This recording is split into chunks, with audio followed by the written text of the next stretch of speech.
The following segments are pre-recorded and sponsored by Longworth Productions. Foster care on Triad Today.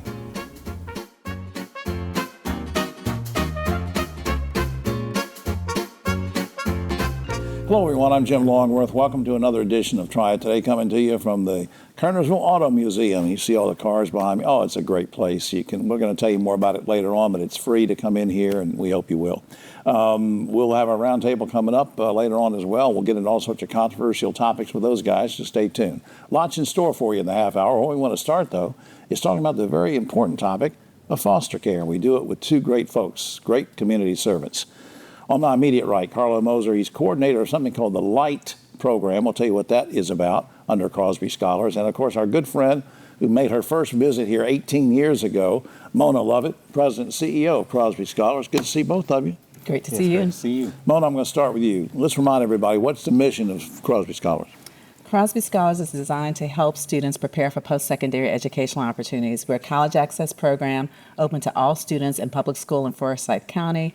We start with them in 6th grade. The last year to join is 10th grade, so now's the time for them to join. It's last push for them. And this year we're graduating 906 students from Crosby Scholars. You're graduating 906 Crosby Scholars. Yes. Isn't that something else? I tell you, that's great. Now, Carlo, let me ask you something. We've never met before, but I've been reading about the work that you're doing. Now, May is this month is Foster Care Awareness Month. What are some of the issues that students in foster care face with transitioning to life after high school that maybe other folks don't? Help me out on that. Yes, so as you said, May is Foster Care Awareness Month, and it's also looking at the challenges and resilience of the foster care system. So when you're looking at youth in foster care, there's about 11,000 youth in foster care in North Carolina. And some of the things that they do face, you may think it might be small to some, but just think about doing FAFSA. Think about applying for college, applying for a job, even thinking about when they are in college. Let's say if their summer break comes out, where do they go? Yeah, they've had no direct support system for any number of years. That's an interesting point. Now, LIGHT, I'm going to spell it Lighhht. That's not a misspelling. What does that stand for? What does all that mean? So LIGHT is actually a toolkit that we believe that every youth in care has. It's just us sharpening it. So LIGHT stands for leadership, integrity, goals, honesty, healing, and triumph. Now, be specific. Give me a couple examples of how the program can serve youth. Give me one or two examples. Yes. So one example is there is a youth that was actually here in Winston-Salem, Winston-Salem County Schools, and they actually had to transfer out.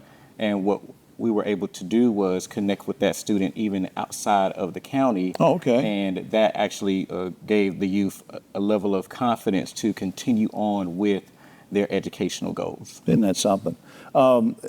Mona, let me circle back to you for just a quick second. I'm assuming I know the answer to this, but do you guys ever need volunteers, or do you need donations, or what? Of course, all of the above. Of course, volunteers can help us in many ways on our committees, working, reading essays, doing mock interviews, and just connecting with students and helping them understand their careers, their life journeys and pathways. And then, of course, funding is always needed by all of our nonprofits, but definitely to help support our programs like the LIGHT program. We're fortunate that we got a grant from Blue Cross Blue Shield to start this program and really reach out to a specific targeted group of students that, while they were always welcomed in Crosby, we really didn't have specific targeted programming for them. Right. And so the LIGHT program and Carlo's work has been able to do that. Carlo, we have a few seconds left. You and I have been meeting for the first time. What's gratifying to you about the work that you're doing? So the fact that Blue Cross Blue Shield was able to sponsor this program within Crosby Scholars, and also the fact that with me being in a foster care alumni, but I was adopted by my grandmother, this is near and dear to my heart. Sure. So continuing to support other youth that are going through same situations, to me is nothing greater. Well, the kids around here are lucky to have you. Up on screen, crosbyscholars.org/light, Lighhht. Check that out. Now, also, I want to put up on screen goodwillnwnc.org, because Goodwill Industries suggested this segment today, and and helped us get Mona and Carlo over here. So thanks to the folks, Sarah and everybody at Goodwill. Thanks for all you all are doing. Thank you, really. Thank you for having us. We Good really work. appreciate it. Be right back after this.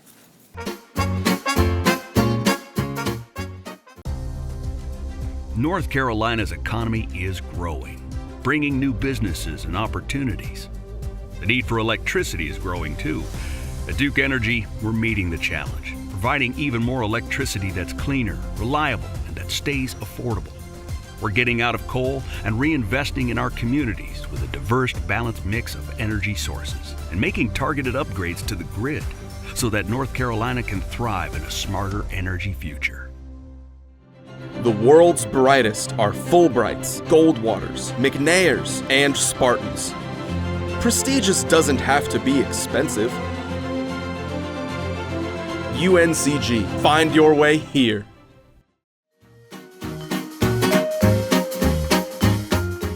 Back now on Triad Today, we have a familiar face visiting with us today, and Trey Davis is City Manager, City of Greensboro. Good to see you again. Good to see you. Thank you for having me.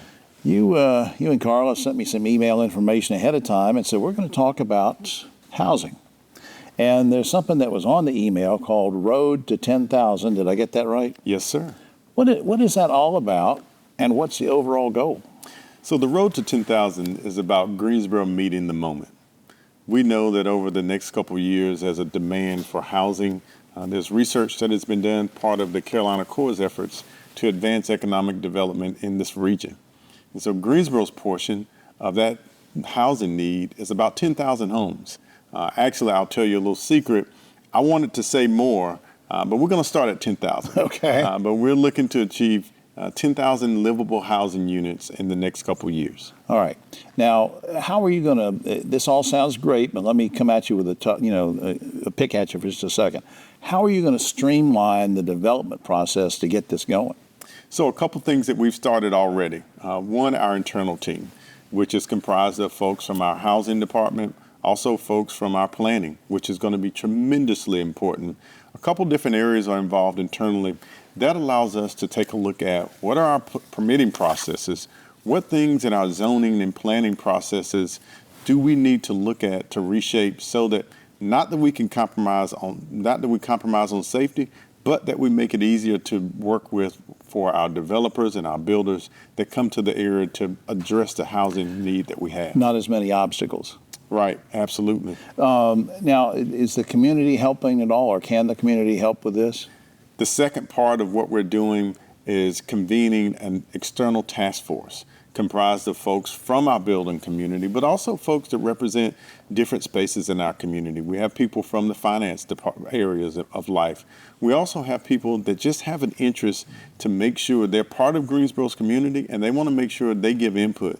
So we've convened a small group of about 9 folks from our community. They'll help us go out into the community for larger discussions. But, these things are so important because part of the Road to 10,000 is really not just a number, but it's making sure that the communities in Greensboro are resilient, they're inclusive, but as we grow, that we grow smart. So really, this is, I know this is an overused phrase to say something's a win-win, but, a lot of folks that are watching will say, well, why should I care about this initiative? But it benefits everybody, right? So the Road to 10,000 is about making sure we meet the moment with the economic development we're seeing, but it's much more. It's about making sure that communities grow the right way, the way they want to grow.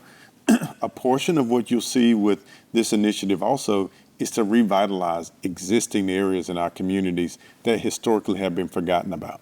Now, if a developer is interested in wanting to, or a contractor says, hey, I saw you on TV talking about this, I'm interested, but what do they do to get involved? Is there a process or what? Absolutely. Part of our website that we built out has a component for developers and builders. Also, we have components for folks that just want to know what it's about. And so, this is an all-encompassing effort that we want to make sure that we're educating to our community, but also where we're building important relationships. And that's with our builders, developers, folks from our Realtors Association are engaged as well. And again, as we meet the moment, we want to make sure that we're inclusive. And I got to say this, the Road to 10,000 is about multiple housing types. I've had conversation with folks, and they want to ask, Trey, is this all about affordable housing? Right. No, it's not, but it will include affordable housing. Is it all about higher end or the upper end of the market? No, it's not only about that, but it will be inclusive. We truly believe, based on the research and the data that we've seen, that we need to inject more housing units across the spectrum. Right. That means addressing affordable so that attainability of housing is addressed. That means addressing that missing middle so that we can make sure we have the different housing types, the different housing price points. And especially as these new industries are coming in and out of here, they need places to live, and you want them to stay in the area. That's what, up on screen, I shouldn't be running off the mouth. Up on screen, a new website we want you to go to, GSO Road to 10K. That's for Greensboro, road to 10K.com. Please check that out to learn more about that. Nathaniel Trey Davis, we are so glad you came here, and I want to get you back just talking about your background some more. We've done that before, but I think people will be interested to know about your background and how you got into police officer work and then made your way here. So thanks for all you're doing for everybody. Absolutely. Thank you for having me. Thank you, pal. We'll be right back after this.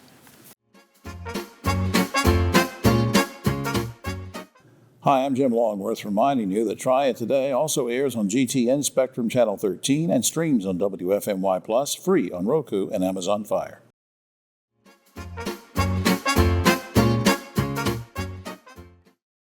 Back now on Triad Today. I'm really excited about speaking with these two gentlemen. One, because he's on the show a lot and we know each other, and I'm still excited about having him. Kevin Baker is Executive Director of Piedmont International Airport. We always kid him saying he flies into the show here. But Kevin brought a special guest, Graham Bennett, Chairman of the Airport Authority and former CEO of Quality Oil. Good to see both of you guys. Thanks for being here. Nice to be here. Graham, let me start with you. First of all, I want to congratulate you on getting the position as chairman. And let's just remind folks about how board members for PTI are chosen. You bet. There's about 7, traditionally been 7. 1 from Winston-Salem, city of Winston-Salem, 1 from High Point, 1 from Greensboro, and then 1 from Forsyth, and 3 from the Guilford County. All right. Now, what's the primary role of a board member so people can maybe understand what you guys do? It's an entity of itself. I think Kevin has often called it a quasi board. We were established by the General Assembly.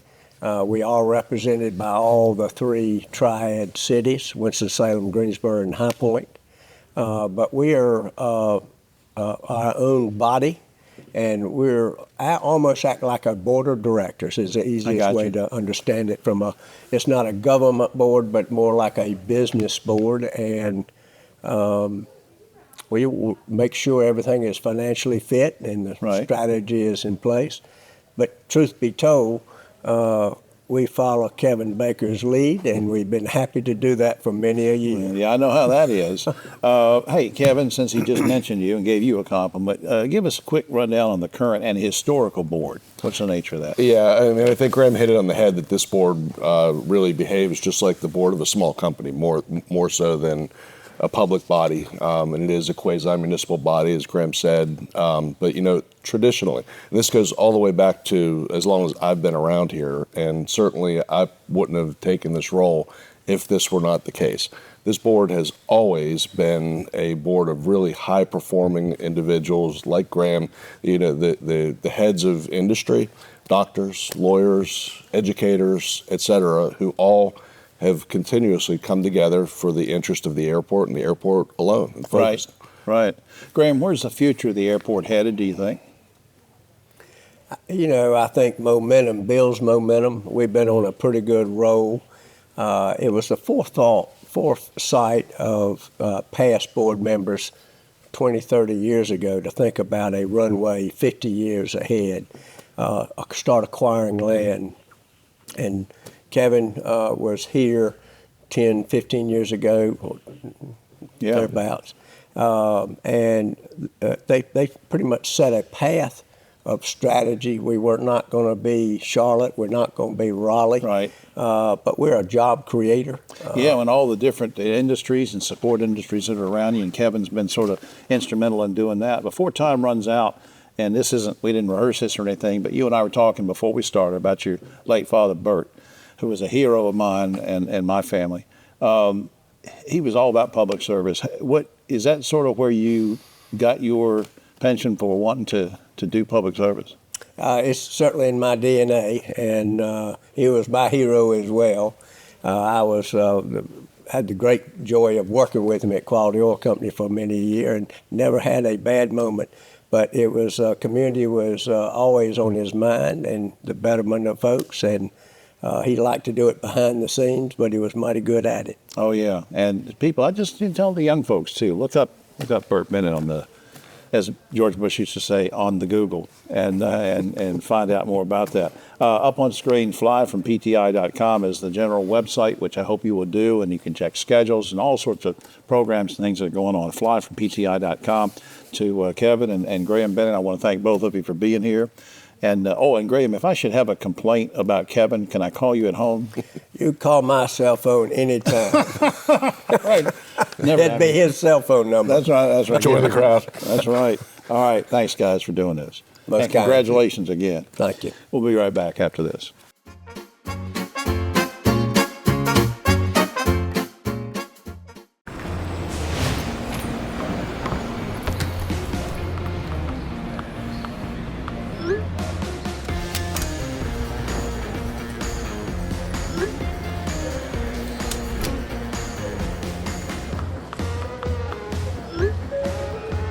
Now boarding zone 3.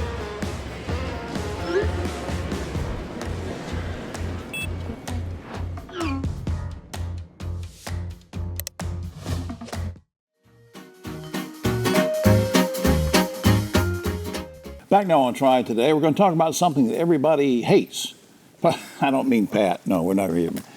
Parking meters. Yeah. I can say, wait a minute, we're going to talk about parking meters? Yeah, but we'll get to that in a second. I want to introduce everybody first. On my immediate right, Jeff Fansler. He's a first-time visitor to the show, director of Winston-Salem Transit Authority. He worked for the gentleman next to him, Pat Pate, our good buddy, city manager of the city of Winston-Salem. Good to see you guys. Thank you. Good to be here. Pat, let me start with you. What are some of the major transportation issues that the city's working on? There's a lot of big issues going on with transportation, and Jeff's our transportation director, and so he can add a lot to that. But we have the transit system that we're working on, parking, as you talked about. But a lot of our focus right now is on federal programs, trying to find money to enhance the roads that we have, working with the state on our resurfacing. People want to have good resurfacing in place. But it's also pedestrian transportation, walkways, trails, our rail transportation. We have a railroad center. We're trying to get rail service back into That's Winston. right. Is that ever going to happen, you think? We certainly hope so. We're working very hard with Amtrak to get them to look at this as a new route. That would be neat. That would be so neat. Jeff, the city is, I saw in an email from Pat earlier, that the city's in the process of removing parking meters in downtown. True or false? That is very true. We have a new parking program, and we're right now engaging on those meter replacements. Now, here's the big question. Why is it necessary to remove them, and what's going to replace it? Yeah, so we are introducing a new modern technology where you actually interface parking with your smartphone device. And so the old coin-based meters are kind of obsolete, and we're going to a new modern solution with a smartphone. So you're actually going to pay digitally, is that right? Yeah, so that your digital wallet will be how you interface with our parking system. Pat, would you care to tell your chief transportation guru that I'm in my 70s and I have a flip phone? Would you? That's all right. Jeff's got an option for you as well. Yeah, I want to find. Well, all right, let's talk about that seriously, because that scares me to death, what you're talking about. If somebody has trouble paying digitally, are there any options? There is. The new program does provide a toll-free number, so you could actually just call the number and reserve your parking space that way. Okay. There's a number of off-street options as well.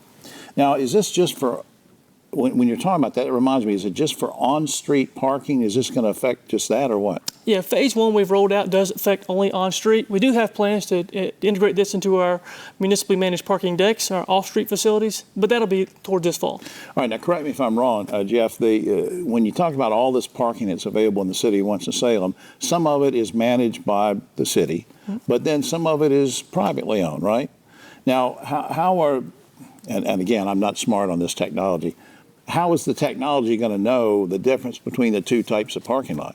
Yeah, so all of our infrastructure is managed by the city-owned assets. And so we have equipment that is branded by Winston-Salem logos. And of course, everything that we own, we brand by our own system and software. And everything is tied to Winston-Salem. So as you interface with parking in Winston-Salem, you're going to know by the brand if it's municipally managed or not. Okay.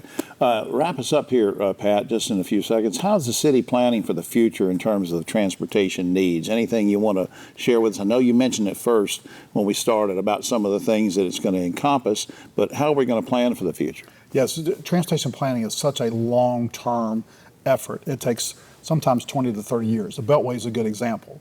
Our folks are working very hard on completion of the Beltway. There's a new section of the Beltway that's being designed now, but that's probably 10 to 15 years before we'll actually even be under construction on that. Right. So we're working very hard on trying to make sure that we're going to meet the needs of the future and do things like electric vehicles. Know that we've got the infrastructure in place for those vehicles to come through our community and to stop and to visit, spend some money. And have places to charge. Absolutely, Charge them up, have and that places kind of to thing. charge. We have just a few seconds left, Jeff, and I'm going to put you on the spot since it's the first time we've met, ask you a personal question.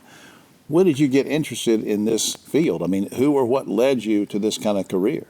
I'm an electrical engineer by training, and so the magical world of traffic signals and integration with vehicle technology has fascinated me. So that opened the door for transportation many moons ago, and here I am today as the director. Man, I tell you, you're doing a great job. Now, up on screen, cityofws.org is the main website. That's cityofws.org, which we hope you will check out. And Jeff, I'll probably, when I'm getting ready to park, since I don't have a smartphone, I'll probably call you at home and say, Jeff, what do I do? And you'll tell me. No, we won't give your number out with it. Hey, guys, thanks for doing this. It sounds pretty exciting. Thanks for doing it. Thank you for your time. We're looking. All right. Be right back after this.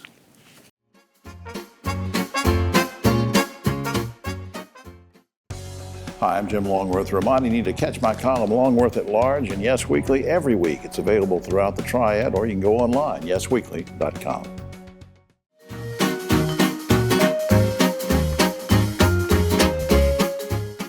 Back now on Triad Today, just about time for the roundtable, but a quick shout out to the good folks here at Kernersville Auto Museum. It's open Friday, Saturday, Sunday. You'll love it. It's free to get in. All these cars are just, they're wonderful. And you can rent the facility and have luncheons and things here. All right, let's get to it. On my right, but always political left, Ogie Overman. Next to him, our distinguished guest, Dr. Don Martin, who's chairman of the Forsyth County Commissioners. Keith Granberry, founder of Helping Hands Consultants, back after a tour of the world. Good to see you back, sir. I'm glad to be back. All right, some state legislators want to give drivers 2 years to renew their driver's license after it expires. Are you okay with the extension, or could that be a little dangerous in case your health declines or something within that 2-year period, Ogie? Well, mine expires in a couple of months, so I'm all for it. I think it's a great idea. You do? Yes, indeed. Don Martin. I think with the real IDs, they need a delay. 2 years might be long, but we'll probably be okay. Keith? I'm fine with that. I think it gives people an opportunity to do it, especially people who've been driving a long time. It doesn't make sense for them to get penalized. The group Moms for Liberty was successful last week in getting the Summerfield School Board to remove a controversial book from K through 4 classes. The book is about 2 male penguins who adopt and raise a baby penguin together. You okay with keeping that book from young children, Ogie? No, I am not. I absolutely think that's just a sick idea from sick people. From taking the book away. Oh man, penguins are my spirit animal. That but just you know makes the me symbolism. sick. You know the symbolism. Yeah, I know exactly the Don, symbolism. what do you think? Well, I think the book could be in the library that people could check out and should be a part. It's a choice. As a part of the curriculum, you probably don't need that. It's not a part of the curriculum, but if it's available in the schools, fine. Keith? I think it's wrong. I think that schools should simulate life. You know, life is not cut and dry, and so kids know that, so they should be able to simulate life, and I think that's important. All right, excuse me. As a result of several incidents of violence at Parkland High School, the Winston-Salem Forsyth County Superintendent hired 2 male principals, one white, one black, both former coaches, to be co-principals. According to early reports, the strategy is paying off. Behavior and grades seem to be improving. Guys, you think this arrangement will pay off long term? And would you like to see all high schools have 2 principals, Ogie? I remember we talked about this when it first started, and we were saying, well, let's see how it works out. It could work, and so far, so good. I think maybe it's not a bad idea at all. Dr. Martin? I've actually visited with those 2 principals at that school. I think for them, it's working well. I'm not sure that's a model that is going to work everywhere. I mean, it's very difficult. One person sometimes needs to be the decision maker. But it's worked well, and that's it. Keith? I don't think the decision makers are what's going to change the safety of the school. I think you need more people around the schools to secure the school, so more safety officers more than 2 principals. It doesn't make sense to me. All right. They probably set a tone. They set the tone. Yeah, they That's might important. set the tone, but they ain't going to be able to watch these kids when they're out doing what they need to do. Also, you're spending more money for 2 principals instead of one. They That's might another set thing. the tone, but it's not going to control the tone. Right. Citing, y'all going to fight today? No. I just had to interject that. All right. Citing studies that show an increasing number of young people are consuming and are addicted to online porn, Utah Senator Mike Lee has introduced a bill that would make it illegal to distribute or consume pornography. If the bill passes, it could ban access to porn for everyone in every state. Guys, you okay with a federal ban on porn? Ogie. Oh, Mike Lee's never quite been in touch with the real world. You know, he just kind of out there. That's not going to work. I mean, that's stupid. Don. If there's any way to safeguard young people from accessing, I'm probably all for that. But I think this has been to the Supreme Court before. Federal ban on all porn. I'm going to go with what Ogie said. Absolutely not. There should be no ban on porn. Yeah, So- we've got a little monitor under the desk. We're watching. I'm following Ogie lead on that. Absolutely. what that is. No ban on porn. All right. Need a T-shirt for that. Very quickly, 11-term Congresswoman Virginia Fox says she's going to run for a 12th term. She's 81 years old. She beat Chuck Hubbard, Wilkes journalist that lives in Greensboro, last time by like 20%. He's going to run again. Is she going to beat him badly again, or will her age finally work against her, Ogie? We can only hope, Jim. This is just a testament to gerrymandering.